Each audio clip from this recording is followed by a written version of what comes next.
सातबारा दाखवा आणि श्रीराम मोटर्समध्ये मंडळी तुम्हाला 4,000 रुपयेपर्यंतचा डिस्काउंट मिळवा अशी ऑफर खास श्रीराम मोटर्स तुमच्यासाठी काढलेली आहे। गेल्या वेळेस दुधाचं बिल दाखवा आणि 10,000 रुपये डिस्काउंट मिळवा अशी ऑफर त्यांनी काढली होती। त्याला प्रचंड प्रतिसाद तुम्ही महाराष्ट्रभरातून दिला होता आणि ह्या वेळेस सुद्धा ह्या गुढी पाडव्याला दारात गुढी उभारताना तुमच्या दारात स्वतःची गाडी सुद्धा असावी असं तुम्हाला वाटत असेल ना हिरोची, तर त्यावर सुद्धा पुन्हा एकदा श्रीराम मोटर्सने तुमच्यासाठी 4,000 रुपयेपर्यंतचा डिस्काउंट तुम्हाला दिलेला आहे।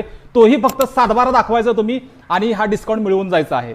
बरं, शेतकऱ्यांसाठी जे काय अजिबात नाही हो, शिक्षक सुद्धा आहे त्याच्यामध्ये 1,800 ते 4,000 रुपयेपर्यंत डिस्काउंट शिक्षकांना सुद्धा मिळणार आहे।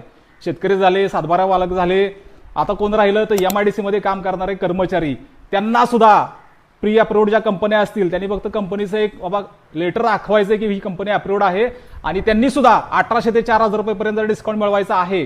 एवढा डिस्काउंट नाही, एक्सचेंज मध्ये सुद्धा तुम्हाला थेट 5,000 रुपयेपर्यंतचा तुम्हाला लाभ होणार आहे एक्सचेंज मध्ये। त्याच्यामुळं ऑफरच ऑफर मंडळी ह्या गुढीपाडव्याला आहेत। त्याच्यामुळं गुढीपाडव्याला ह्या सणाला श्रीराम मोटर्सनं तुमच्यासाठी म्हणजे दुधात साखर, चांदी बिंदी सगळं दिलेलं आहे तुम्हाला। अहो वाट कसली बघताय, खाली नंबर दिसतोय बघा तुम्हाला श्रीराम मोटर्सचा, बरोबर आहे। नंबर फिरवायचा आणि बुकिंगला तर सुरुवातच करायची, कारण पाडव्याला श्रीराम मोटर्समध्ये प्रचंड गर्दी होणार आहे।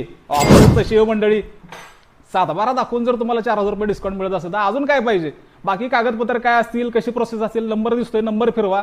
इथं मॅडम आहे, तिथं स्वतः मालक आहेत, तुमच्याशी सगळे थेट बोलतील। बाकी पुढची प्रोसेस तुम्हाला करायची। आणि हो, लोनवाल्यांना सुद्धा ही ऑफर आणि कॅशवाल्यांना सुद्धा आहे, त्यामुळे कसलीही काळजी करू नका।